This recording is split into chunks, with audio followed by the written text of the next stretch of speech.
बिस्मिल्लाहिर्रहमानिर्रहीम। अस्सलामु अलैकुम। बेटा जी क्या हाल हैं? ठीक ठाक हैं? खुश हैं? मैं उम्मीद करता हूँ कि आप लोग अल्लाह की रहमत से खुश होंगे। तो बेटा आज हम जो है लेक्चर नंबर 6 शुरू करने जा रहे हैं। तो लेक्चर नंबर 6 जो है ये echo and speed of sound के नाम से है कि इको क्या है और फिर स्पीड ऑफ साउंड क्या है। सबसे पहली बात तो ये है कि जो लफ्ज़ इको है इसको हम उर्दू में गूंज बोलते हैं। गूंज, किसी चीज़ का गूंजना, तो इसको हम बोलते हैं इको। ये मैं यहाँ पे लिख रहा हूँ, गूंज। जैसे आप लोगों ने देखा होगा कि अगर कभी आपको किसी पहाड़ी इलाके में जाने का वास्ता पड़ा हो तो वहाँ पर जब बंदा बोलता है तो बंदे की आवाज़ पहाड़ों से टकरा कर वापस आती है। तो आवाज़ का जाना और किसी मटीरियल मीडियम से टकराकर वापस लौटना, दैट इज़ कॉल्ड इको, और इसे हम उर्दू में गूंज कहते हैं। तो भाई बात यह है, यही चीज़ रिफ्लेक्शन ऑफ साउंड भी है। ये बात याद रख लें। ये क्वेश्चन आप देखें, डिफाइन इको या what is reflection of sound, कि इको को रिफ्लेक्शन ऑफ साउंड भी बोलते हैं। तो बेटा जी यहाँ पे हम देखते हैं कि इको या रिफ्लेक्शन ऑफ साउंड की डेफिनेशन क्या है। When sound is incident on the surface of a medium. यहाँ पर सरफेस ऑफ द मीडियम से मुराद कोई दीवार हो सकती है जिससे हमारी आवाज़ जाकर टकराएगी, या इससे मुराद कोई पहाड़ी हो सकती है। कोई चीज़ भी इससे मुराद हम ले सकते हैं। तो व्हेन साउंड इज़ इंसिडेंट, जब आवाज़ on the surface of medium, उस मीडियम के ऊपर जाकर इंसिडेंट होती है। इंसिडेंट का मतलब यहाँ पर टकराना है, टकराना, कि जब यहाँ आवाज़ जाकर उससे टकराती है। इट बाउंस बैक, तो वो जो आवाज़ है वो वापस आती है इन टू द फर्स्ट मीडियम। साफ ज़ाहिर है पहला मीडियम क्या था? हवा थी। तो हवा में से वो आवाज़ जा रही थी, आगे दीवार आ गई या आगे कोई पहाड़ी आ गई तो वो दूसरा मीडियम है। तो आवाज़ हवा में से होती हुई पहाड़ी से टकराई और टकराकर फिर वापस आई हवा के अंदर। तो यही बात यहाँ पर बयान हो रही है कि when sound is incident on the surface of medium it bounces back into the first medium. तो इस तरह उस आवाज़ का वापस लौट आना, this phenomena is called echo और रिफ्लेक्शन ऑफ साउंड। तो इसको हम इको कहते हैं या रिफ्लेक्शन ऑफ साउंड कहते हैं। तो यहाँ पर जी बात यह है बेटा, एक बात याद कर लें, मैं इस वक्त बोल रहा हूँ तो मेरी आवाज़ इस दीवार से टकरा रही है, टकरा कर वापस आ रही है, लेकिन इसको रिफ्लेक्शन ऑफ साउंड तो बोलेंगे लेकिन इसको इको नहीं बोलेंगे। मसलन आप देखें ना, मैं यहाँ पर आपके सामने बोल रहा हूँ तो मेरी आवाज़ यहाँ से निकलती है और यहाँ इससे टकरा रही है, टकरा कर वापस आ रही है। तो इसको रिफ्लेक्शन नहीं बोल, क्योंकि सॉरी ये रिफ्लेक्शन तो है, ये रिफ्लेक्शन ऑफ साउंड है, मगर ये इको नहीं है। क्यों? कि इको होने के लिए 2 शर्तें होती हैं। ये अगला क्वेश्चन है, what are 2 necessary conditions for echo. अब इस वक्त ना मैं बोल रहा हूँ तो मेरी आवाज़ इन दीवारों से टकरा कर आ रही है, तो दैट इज़ रिफ्लेक्शन। लेकिन ये इको नहीं है। इको के लिए ये दो शर्तों का होना ज़रूरी है। What are two necessary conditions for echo? तो two necessary conditions for echo are given by, पहली condition, to hear a clear echo, अगर आप चाहते हैं कि आपको इको जो है वो वाज़ेह सुनाई दे, क्लियर इको, वाज़ेह इको सुनाई दे, the time interval between our sound and the reflected sound must be at least 0.1 second. यानी कहने का मकसद ये है कि भाई अगर हम पहली शर्त इसमें यह है कि जब हम बोलेंगे या ताली बजाएंगे तो उस सूरत में जो है वो हमारी साउंड होगी, our sound, source of sound. तो मैं बोल रहा हूँ तो वो मेरी ज़बान सोर्स ऑफ साउंड है, या मैं ताली बजा रहा हूँ तो वो मेरी आवाज़, वो जो हाथ है वो सोर्स ऑफ साउंड है। तो अब सूरत हाल ये बन रही है कि वो आवाज़ जब जाती है तो सोर्स ऑफ साउंड से आवाज़ का जाना और उस दीवार से टकराना या पहाड़ी से टकराना और फिर वापस आना, तो इस दौरान जो टाइम हो वो 0.1 सेकेंड होना चाहिए। यही इसका मतलब है कि द टाइम इंटरवल, कि जो वक्फा है टाइम का, between our sound and the reflected sound must be at least 0.1 second. यानी ये साइंटिस्ट ने जब बार बार एक्सपेरिमेंट्स किए तो उन्होंने ये रिज़ल्ट निकाला कि क्लियर इको के लिए 0.1 सेकेंड का वक्फा होना ज़रूरी है। मैं यहाँ से बोल रहा हूँ ना तो मेरी आवाज़ टकरा कर वापस आ रही है, ये 0.1 सेकेंड से कम में आ रही है। कम से कम 0.1 सेकेंड हो, 0.1 सेकेंड से ऊपर हो बेशक, लेकिन 0.1 सेकेंड से कम ना हो। अब मैं यहाँ बोलता हूँ ना तो मेरी आवाज़ यहाँ से टकरा कर वापस आती है, तो ये 0.1 सेकेंड से भी जल्दी वापस आती है। तो जब जल्दी वापस आएगी, 0.1 सेकेंड से भी जल्दी वापस आएगी ना, तो फिर उससे इको पैदा नहीं होती। तो इको के पैदा होने के लिए 0.1 सेकेंड का टाइम इंटरवल होना ज़रूरी है। इसका मतलब ये हुआ कि जब आवाज़ जाएगी, टकराएगी और वापस आएगी तब 0.1 सेकेंड है। सिर्फ जाने का 0.1 सेकेंड नहीं है, बल्कि जाने और आने का, आवाज़ का यहाँ से जाना, टकरा कर वापस आना, तो उसके लिए 0.1 सेकेंड होना चाहिए। और ये 0.1 सेकेंड मैंने बता दिया कि ये साइंटिस्ट ने बार बार तजर्बात करने के बाद हमें ये बात बतलाई है। अब अगली शर्त, to hear a clear echo, कि क्लियर इको सुनने के लिए the minimum distance of the obstacle from the source of sound. मैं सोर्स ऑफ साउंड हूँ और वो दीवार ऑब्स्टेकल है, तो इसके दरमियान जो फासला है ना वो मस्ट भी 17 मीटर, और ये भी लिखा हुआ है मिनिमम, कम से कम फासला 17 मीटर का होना चाहिए। तभी तो देखें ना, अब यहाँ से यहाँ तक तो 17 मीटर नहीं है ना, तो इसलिए मेरी आवाज़ यहाँ टकरा रही है ना, टकरा के वापस आ रही है। ये रिफ्लेक्शन तो है मगर इको नहीं है। तो इको के लिए फासला भी 17 मीटर का होना लाजमी है। तो दो शर्तें हैं कि फासला 17 मीटर हो, और दूसरी बात जो है वो जो टाइम इंटरवल है वो 0.1 सेकेंड हो।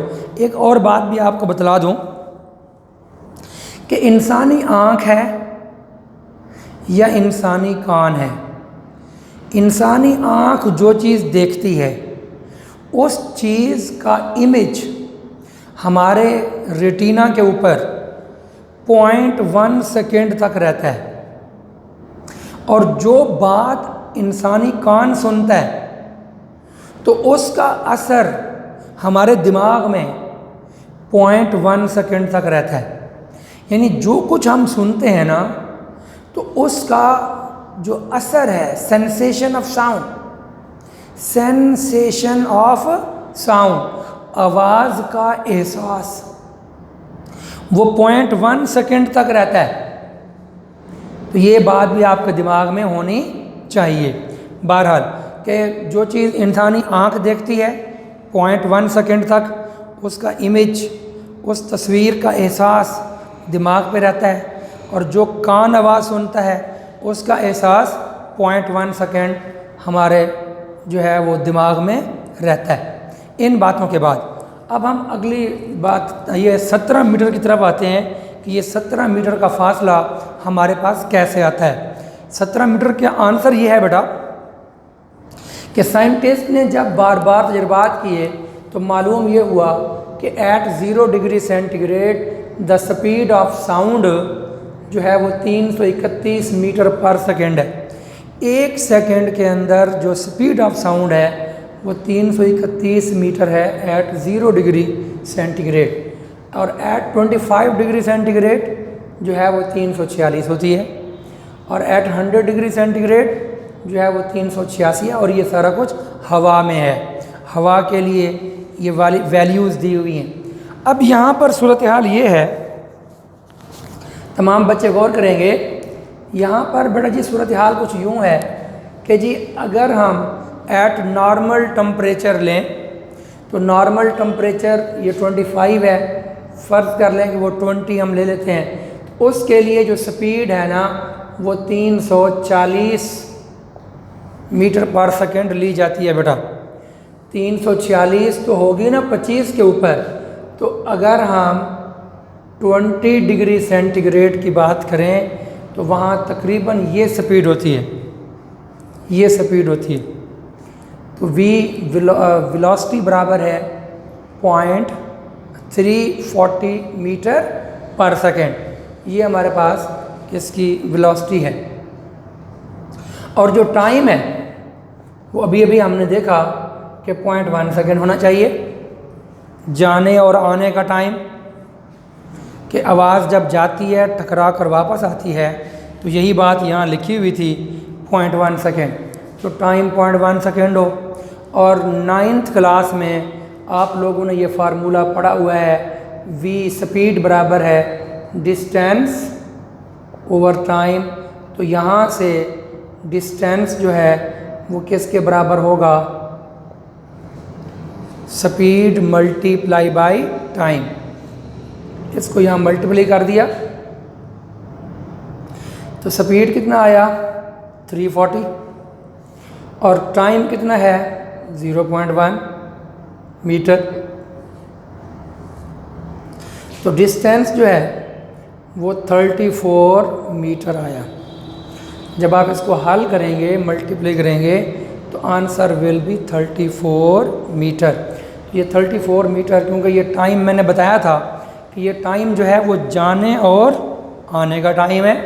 0.1 सेकेंड वो टाइम है जो जाने और आने का है। इसका मतलब है 34 जो मीटर डिस्टेंस है वो भी जाने का भी होगा और आने का भी होगा। तो हमें तो सिर्फ वो फासला चाहिए जो सोर्स से ऑब्स्टिकल तक हो, रुकावट तक हो। तो साफ ज़रा इसको हाफ़ कर दें। जब इसको हाफ़ करेंगे तो फिर जो डिस्टेंस होगा वो क्या बन जाएगा 17 मीटर। उम्मीद है आपको ये बात जो है वो समझ आ गई होगी।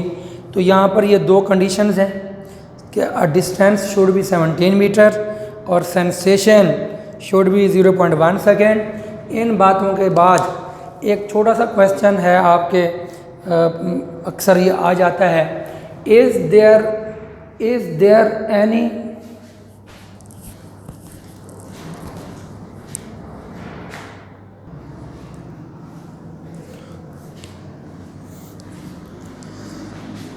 अच्छा बेटा जी, हम कुछ देर पहले जो है वो ये साबित कर चुके थे कि डिस्टेंस जो है वो 17 मीटर कैसे होता है।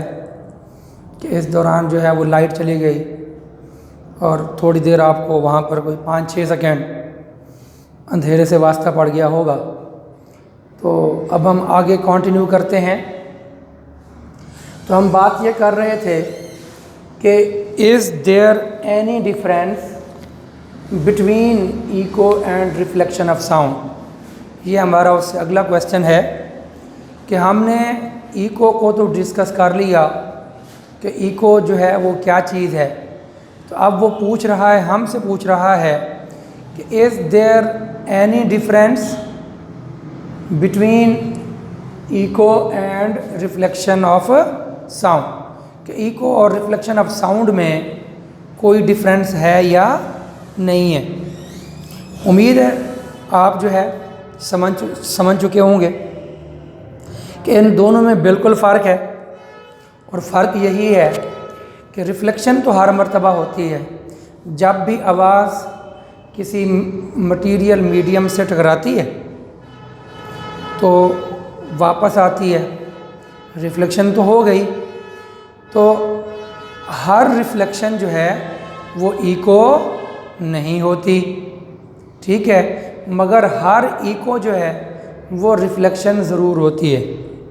तो खैर यहाँ पर देखते हैं कि reflection of sound wave take place from any surface placed in front of the sound waves, कि साउंड वेव के रास्ते में उसके सामने कोई सी भी आप मटेरियल मीडियम ले आए तो उसके साथ जैसे ही वो हमारी साउंड वेव जो है वो टकराएगी तो रिफ्लेक्शन जो है वो टेक प्लेस हो जाएगी।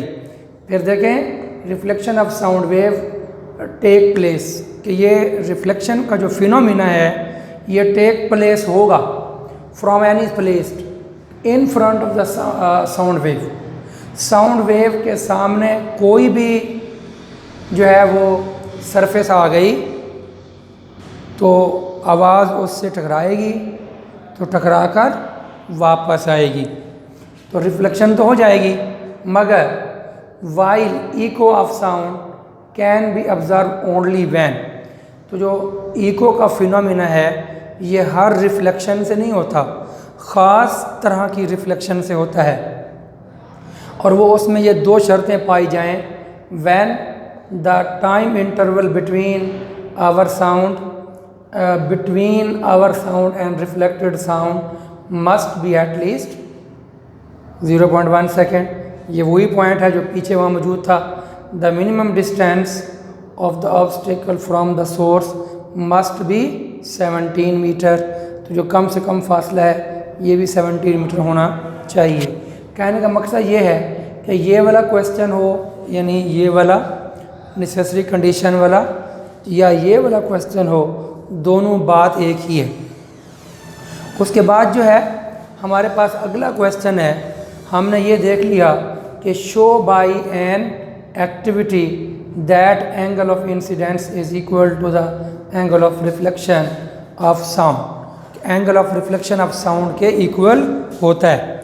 तो ये बिल्कुल वही बात है कि जिस तरह वाटर वेव में हमने पीछे रिपल टैंक में पढ़ा था कि रिपल टैंक में क्या था कि जी एंगल ऑफ इंसिडेंस जो है वो एंगल ऑफ रिफ्लेक्शन के बराबर था।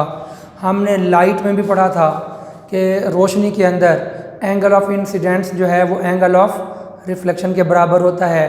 तो ऑन द सेम वे ये जो रिफ्लेक्शन ऑफ साउंड वेव है तो इसके अंदर भी एंगल ऑफ इंसिडेंस जो है वो एंगल ऑफ रिफ्लेक्शन के बराबर होता है। इसके लिए आपकी बुक में ना एक छोटी सी एक्टिविटी दी हुई है। अब बजाय कि वो एक्टिविटी मैं यहाँ पे बनाता तो मैंने बुक से ही आपको अपना वो समझाना चाहता हूँ कि बुक की मदद से आप लोग देख लें। ये मैं आपके सामने आपको ये समझा देता हूँ, और क्वेश्चन के अंदर भी यही लिखा हुआ है कि शो बाय एन एक्टिविटी, कि एक एक्टिविटी के ज़रिए से आप साबित करें कि जी जो है ना angle of incidence is equal to the angle of reflection. तो देखते हैं फिर इसको कैसे हमने साबित करना है। देखें जी बेटा, बात ये है, ये हमारे पास जो है ये फिगर है आपके सामने, तो इसमें ये टेबल है, ये सारा टेबल है, और ये आगे जो सामने है ये वॉल लिखा हुआ है, ये सामने वॉल है। तो टेबल को वॉल के साथ लगा दिया और साथ में यहाँ पर ये पर्दा बतौर नॉर्मल यूज़ किया जा रहा है, और यहाँ पर एक पाइप रखा गया है। प्लास्टिक पाइप ले सकते हैं, या जो चार्ट मिलते हैं बच्चों के लिए, स्कूल के बच्चे जो चार्ट यूज़ करते हैं वो चार्ट इस तरह से फ़ोल्ड कर लें, पाइप की शक्ल में ये चार्ट फ़ोल्ड किया हुआ है। तो यहाँ पर एक घड़ी रखें, घड़ी की जो टिक टिक है वो इस पाइप जो कि या प्लास्टिक का पाइप होगा या उसके बाद जो है वो ये अपना चार्ट का पाइप होगा, तो उसके यहाँ जो ये जो होल है ओपन, यहाँ से इसकी टिक टिक अंदर जाएगी और यहाँ दीवार के साथ, तो वहाँ पर ये दूसरा पाइप है वो यहाँ पर ये लिखा हुआ है पाइप, तो यहाँ पर ये इस पाइप को, ये तो फिक्स हो गया ना एक जगह पर रख कर, तो ये जो दूसरा पाइप है इसको आप इधर पहले, जैसे मैं ये फ़र्ज़ करें ये पाइप है, ये पेंसिल ही, इस पेंसिल को आप यहाँ रखें ऐसे, ये इस तरह से करें, और कान, ये कान एयर है, तो जब ये पाइप को यानी टेढ़ा करना है, बट पाइप को इधर से यूँ ले जाएं, फिर यूँ ले जाएं, ये इस तरीके से ना, तो जब आप इस पाइप को यहाँ रखेंगे, इसका ये सिरा तो खैर यहाँ होगा ही ना, तो ये वाला जो पाइप का सिरा है वो यहाँ होगा, फिर इधर रखें, फिर इधर, फिर इधर, फिर इधर आगे, तो कहीं ना कहीं जो है ना इस घड़ी की जो टिक टिक है वो बड़ी वाज़ेह सुनाई देगी और कहीं पर इसकी टिक टिक आना बंद हो जाएगी। तो फ़र्ज़ करें कि ये टिक टिक इस पोजीशन के ऊपर ना वो बड़ी वाज़ेह टिक टिक सुनाई देती है, फ़र्ज़ कर लेते हैं, और जब ये पाइप यहाँ की बजाय यहाँ होता है तो इसकी टिक टिक या तो नहीं आती या मध्यम आती है। इसी तरह ये पाइप जब यहाँ होगा तो भी टिक टिक या नहीं होगी या मध्यम होगी, तो इस जगह पर जहाँ ये इस वक्त पाइप रखा हुआ है तो टिक टिक जो है वो वाज़ेह सुनाई देती है।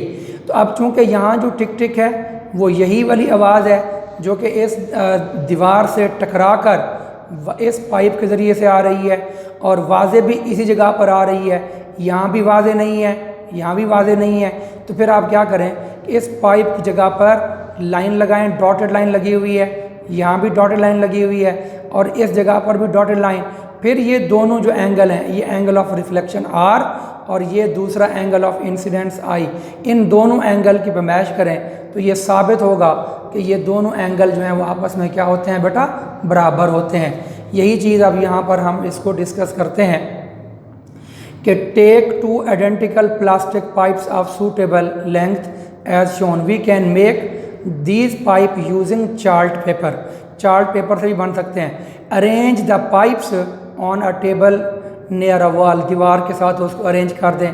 Place a clock near the open end of one of the pipes and try to hear the sound of the clock through the other pipe, एक दूसरे पाइप से आप उसको सुनने की कोशिश करें। एडजस्ट द पोजीशन, मैंने कहा ना पोजीशन को एडजस्ट करना है, of the pipe so that you can hear the sound of the clock clearly, यानी आप उसको इस तरह से एडजस्ट करें, ये इसको इस तरह आगे पीछे इस तरह एडजस्ट करें कि आपको उसकी आवाज़ क्लियर सुनाई दे। Now measure the angle of incidence and reflection and see the relation between these angle, तो इनका यहाँ तो उसने नहीं लिखा हुआ, वो कहता है आप देखें कि एंगल का क्या ताल्लुक होगा, तो भाई यहाँ पर एंगल जो है वो आपस में क्या होंगे बेटा, बराबर होंगे। बाकी अगली बात भी लिखी हुई है वो लिखने की ज़रूरत नहीं है, ये वाले पॉइंट लिखने की ज़रूरत नहीं है।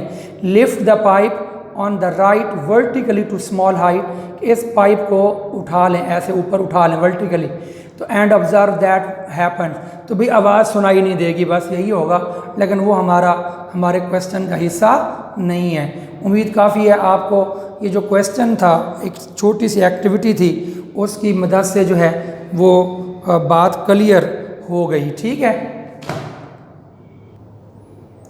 अच्छा बेटा, इसके साथ ही आज जो है हमारा सिर्फ इको वाला टॉपिक जो है वो कंप्लीट हो सका, और इसमें स्पीड ऑफ साउंड जो है वो कंप्लीट नहीं हो सका, तो इंशाल्लाह नेक्स्ट लेक्चर के अंदर डिटेल के साथ जो है हम स्पीड ऑफ साउंड को स्टडी करेंगे। और फ़ी अमानिल्लाह, दूसरों का ख्याल रखिएगा। अस्सलामु अलैकुम वरहमतुल्लाह वबरकातुहू।